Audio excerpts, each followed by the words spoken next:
Hey, ¿qué onda, mi racita futbolera? Sean bienvenidos una vez más a su canal desde la libreta. Mi nombre es Walter Drew y para el video de esta ocasión les traigo la última información en cuanto al mercado de fichajes para la máquina. Y es que el día de ayer por la noche, en la edición de Fútbol Picante, la nocturna, la última, ya para cerrar los programas de ESPN, Víctor Velázquez en exclusiva para Picante dio algunas palabras en las cuales aclaró algunos temas. El tema de si se tomarán decisiones, si Cruz Azul no levanta, si el Toro Fernández va a continuar o no en el equipo, qué pasó con Luka Jovic y sobre todo y lo más importante, qué se hará respecto a la filtración del contrato de Yorgos Giakoumakis. Así que acompáñenme en el siguiente video. Tearing down this place, off the liquor that we chase, tossing egos to the face, baby, I don't need no space, coming closer for a taste, and I'll show. A ver, Javier, el contrato per se cuenta con una cláusula de confidencialidad, la cual pues se rompió, ¿no? Únicamente Cruz Azul, la MLS, la Federación Mexicana y el propio jugador contaban con los contratos. Estamos investigando su origen y en su caso tomaremos las medidas legales correspondientes. Es algo que pues al final yo creo que no beneficia nada al fútbol mexicano que se estén ventilando contratos, pues por misma seguridad de las partes que firman el contrato. No tiene nada de trascendente firmar un contrato de esta naturaleza, ya que pues siempre buscamos elevar el nivel de la Liga MX, todos los equipos estamos incorporando pues a mejores jugadores y son operaciones costosas. Ejemplo, pues cuánto podría costar Ángel Correa, un Guiñac, un Canales, un Sergio Ramos, Paulinho, el Niño, el mismo, ¿no? Entonces, bueno, pero el hecho de estar ventilando, pues no sé qué es lo que se busque y hasta dónde se puede llegar con ese tipo de acciones que al final no beneficia en nada al fútbol mexicano y sí lo perjudica seriamente. O sea, estás investigando y buscas responsables, pero muchas veces se dice que en Cruz Azul los enemigos son internos. ¿Hay algo que te preocupe porque esto pretende algo desde tu punto de vista? Mira, a mí no me preocupa nada porque desde esta administración todo ha sido con transparencia. De hecho, a toda la sociedad se les hace de su conocimiento los contratos, todas las operaciones que se hacen. Entonces, todos los socios y socios de la cooperativa saben perfectamente lo que buscamos, los contratos, qué negocios se han hecho. Y no me preocupa nada. Lo que me preocupa más que nada es para pues el mensaje y lo que estás tratando de transmitir al fútbol mexicano que yo creo que lejos de ayudar, este tipo de acciones perjudican. Pero las medidas legales las vas a tomar. Sí, claro, o sea, porque yo creo que per se tienes que respetar un contrato y sobre todo vienen cláusulas de confidencialidad. Y si por ahí llegamos a saber pues quién fue el responsable, por supuesto que nosotros vamos a actuar con toda la legalidad que nos da esa cláusula y que se hagan respetar ese tipo de contratos. Y bueno, ahí quedan las palabras de Víctor Velázquez ayer en Picante.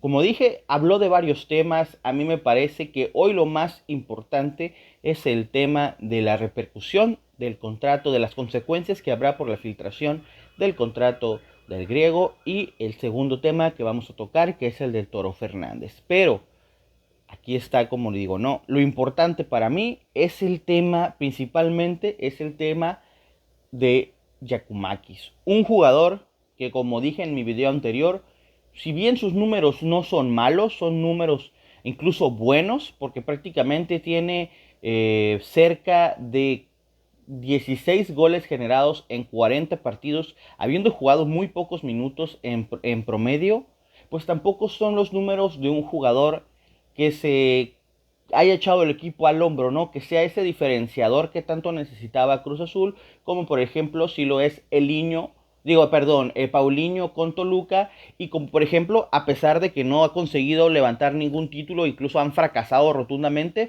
sí se nota la calidad y lo mucho que Sergio Canales le ha aportado al Monterrey. O sea, si han estado cerca, como por ejemplo en la final, a donde llegan que pierden con América, pues ha sido gracias en parte a la calidad que tiene Sergio Canales, ¿no? Pero como digo, no han estado ni cerca de ser tan importante como lo han sido estos dos europeos, o como por ejemplo, y obviamente no hablando ya de palabras mayores, pues de Guiñac para Tigres. Eso es lo que se esperaba en un principio del griego. El tema es que las lesiones, pues sinceramente no los han dejado, ¿eh? Ni a él ni al Toro, a los cuales yo le vuelvo a decir, para mí son buenos jugadores. El Toro tiene unos números similares a Yorgos, y eso que tiene 6 meses más. El problema es que las lesiones no lo han dejado a ninguno de los dos. Yakumaki se pierde 6 o 7 juegos por año o por temporada. Es mucho, ¿no? Y el tema pues, del Toro es aún peor, que él se rompe y se queda fuera 2 o 3 meses. Se esperaba que estuviera para la final de CONCACAF y todavía no puede regresar, ¿no?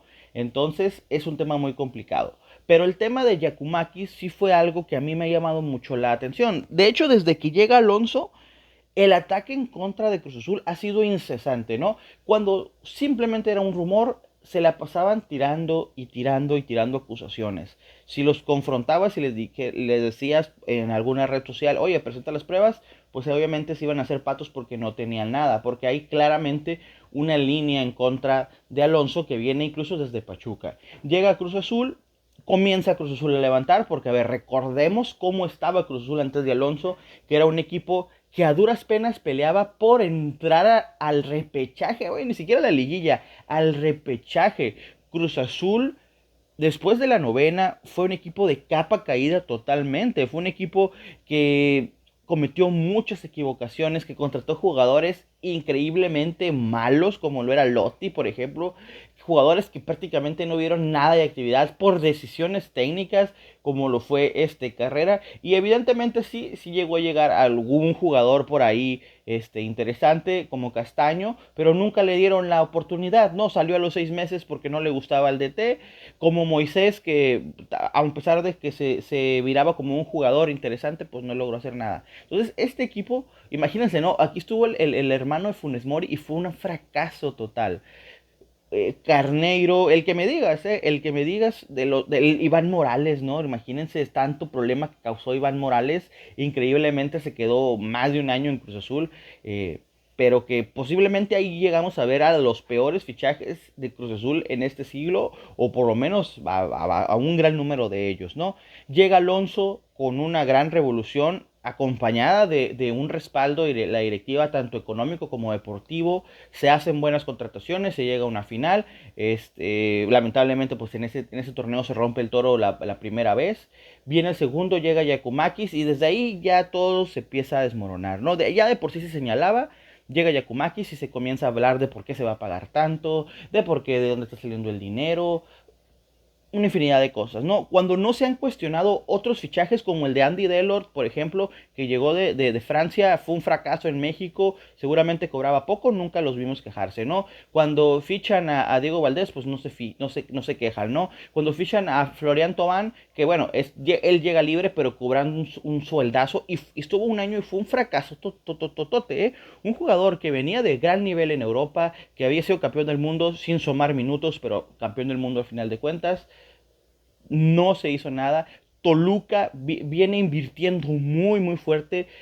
El Niño, por ejemplo, ahora sí, el Niño, el brasileño, que ha sido uno de los fichajes más caros en la historia de la Liga Mexicana, que seguramente cobra alrededor de 3 y 5 millones. Yo nunca he visto que digan absolutamente nada, ¿no? Y bueno, van a decir, oye, pero ya son campeones, sí, pero este proyecto lleva más de 3 o 4 años. ¿Recuerdan la final en la que pierden como 7-0 en el global contra el Pachuca? Ya venían invirtiendo fuerte. Y nunca yo vi que se cuestionara de dónde estaba saliendo el dinero del Toluca. Nunca vi que se cuestionara los fichajes. Pero porque claro, la gente que está dirigiendo al Toluca son compadritos de los medios amarillistas. Alonso no. Alonso quedó mal con una de las instituciones más poderosas del fútbol mexicano. Y me parece un gran acierto que salga el presidente Víctor Velázquez a respaldar a su cuerpo técnico, a respaldar a su directiva, que son los que han llevado a Cruz Azul a otra vez estar compitiendo. Porque en el año y medio, 2 años que ya tiene Alonso, se llegó a una final, se fue el equipo de la temporada con la cual recibieron un cheque por $1 millón. Se fue campeón de la CONCACAF. Y eso respalda el proyecto, ¿no? Claro, Alonso se ha equivocado, nadie está negando eso, ni nos va a hacer menos aficionados el reconocerlo. Claro que se ha equivocado, pero se ha equivocado con cosas que tal vez estaban fuera de su control, ¿no? El tema de las lesiones. Bueno, Giakoumakis venía con problemas de lesiones de Atlanta. Ok, sí, en Atlanta había tenido efectivamente, incluso Gonzalo Pineda lo expresó en algún momento, que él este último año había tenido problemas de lesiones. Ok, pero el tema pero bueno, al final las lesiones no dependen de él y muchas veces estos temas de lesiones se solucionan cuando cambias de cuerpo técnico, cuando cambias de cuerpo médico, cuando cambias de liga, por el pancho sintético de repente pueden llegar a sufrir un par de lesiones. Bueno, este no fue el caso, Yakumaki siguió con problemas y el tema del Toro que se rompió en una jugada contra Querétaro, si no estoy mal, y arrastró una seguidilla de problemas, pero esos son errores de Alonso, sí, pero que estaban fuera de su control.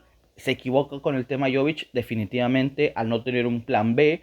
Ahí sí es una totalmente decisión de la gestión deportiva. Claro que sí, eso sí, es una gran error, es un es un papelón, pero no se le apoya a Alonso porque lo haya hecho todo perfecto, no se le apoyaba a Peláez porque hayan hecho todo perfecto, se apoyaba a estos personajes porque evidentemente otras personas lo habían hecho peor, porque en otras personas habían arrastrado el prestigio del club, porque otras personas habían hecho, ha robado incluso más, y ahí no había ningún señalamiento de ninguna clase hacia la gente que estaba ahí. Cuando estuvo Ordiales, robó más, su hermano Mario Ordiales metía jugadores a Cruz Azul, sobre todo y el principal futbolista que tenían era Vaca, y la gente decía, oye, pero ¿cómo es que Vaca sigue en el equipo si ya no tiene el nivel? Pues era por el hermano de Jaime Ordiales. ¿Cuántas personas no han robado? Y les voy a decir algo, a mí no me consta que Alonso se haya quedado con comisiones, a mí no me consta. Y si lo hizo, pero sigue trayendo buenos jugadores. Mira, me da lo mismo. Todos en el fútbol roban. Y el fútbol mexicano no es la excepción y nunca lo va a ser. Todos los agentes, todos los intermediarios, los promotores cobran comisiones. Eso no es lo que asusta. Lo que asusta es que hoy en día parece que ahora sí les importa y están muy preocupados de cuánto gana Cruz Azul o de cuánto gasta Cruz Azul, porque tampoco se habla de los ingresos que también han sido bastantes y gracias a la administración y a la gestión deportiva de Alonso. Como digo, se dice lo bueno, pero también se dice lo malo. Víctor Velázquez habla abiertamente de ir hasta las últimas consecuencias por la persona que filtró los contratos, porque evidentemente en Cruz Azul también hay una lucha de poder en la cual está involucrado David Faitelson. Y que Cruz Azul vaya hasta las últimas consecuencias contra esta gente es importante. ¿Y quiénes son? No hay otros personajes más que Eder Velázquez y Gilberto Palafox, amigazos y compadrazos de David Faitelson. Ojalá que se haga justicia porque eso que se filtró es de carácter de privado y por contrato tiene que permanecer privado. Y lo dice el Presi. Solamente ellos, el cuerpo técnico, o bueno, la gestión de la inteligencia deportiva, el representante y el jugador tenían acceso a estos documentos. ¿Quién lo filtra? Pues el presidente no lo va a filtrar, el jugador no lo va a filtrar, el la gestión deportiva no lo va a filtrar, ¿no? Alonso no lo va a filtrar porque pues evidentemente eso puede generar polémica. ¿Quién lo filtra?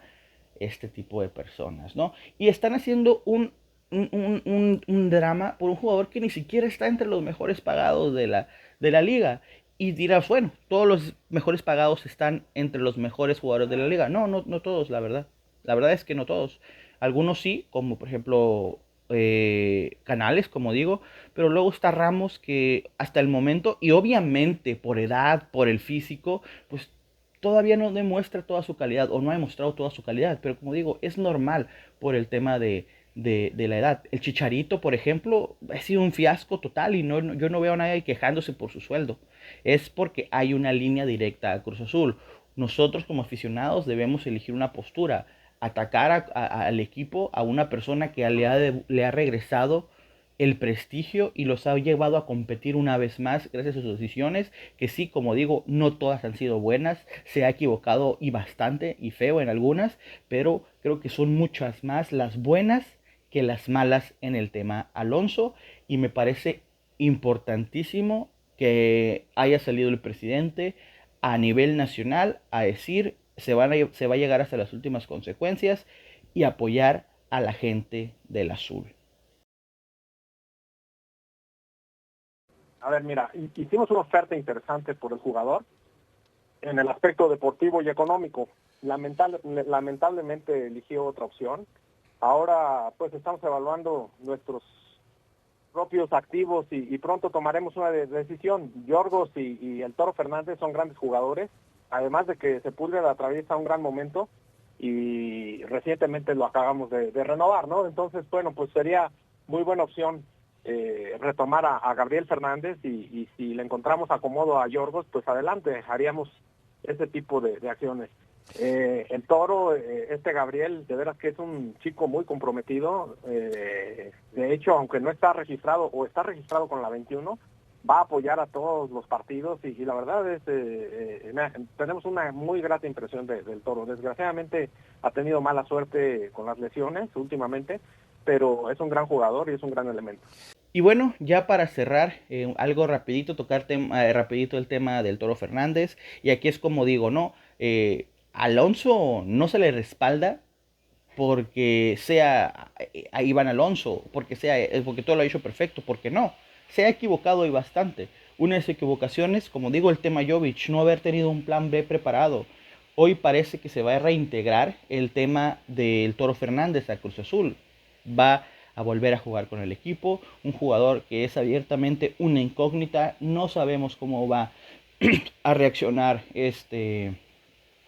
su cuerpo, si se va a volver a lesionar, y sabemos que si se lesiona no va a regresar en 1 o 2 semanas, va a regresar en 2 o 3 meses. Es una apuesta arriesgada, entiendo que al quedarte sin tiempo, al haber apostado todo por Jovic, te quedas ya sin un delantero al cual puedas fichar, no has acomodado al griego, lamentablemente.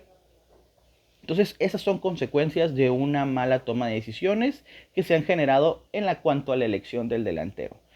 Si las lesiones respetan al Toro, no tengo duda de que puede ser una gran arma para Cruz Azul, porque pues en las declaraciones de Velázquez parece que está todo apostado hacia el jugador uruguayo y no hacia el griego. Al griego parece que sí le van a dar un poquito más de oportunidad de salir, creo que porque tiene un poco más de cartel, ya sea en el mercado europeo o en la MLS. Además de que es un jugador que en la nómina cobra mucho más o más que el Toro Fernández. Pero como digo, no, habrá que esperar. Si las lesiones respetan al Toro, va a ser un jugador importante. De otra forma, va a ser muy complicado. Y sí, esto limita un poquito las posibilidades de Cruz Azul de ser campeón, sí, pero para mí sigue siendo uno de los principales candidatos al título. Es verdad que el 7-0 cayó como un balde de agua fría, pero creo que no se va a volver a repetir esa situación. Así que bueno, no queda nada más que esperar. Sin nada más por el momento, yo me despido. Hasta luego. Eso fue todo por el día de hoy. Esperemos que el video haya sido de su agrado. Les recordamos que con su like y suscripción nos ayudarán a que este canal siga creciendo. Tampoco olviden dejarnos su opinión en la caja de comentarios. En la pantalla les estaremos dejando nuestras redes sociales, donde estaremos publicando información acerca de futuros videos para el canal. Sin nada más por el momento, nos despedimos. Hasta luego.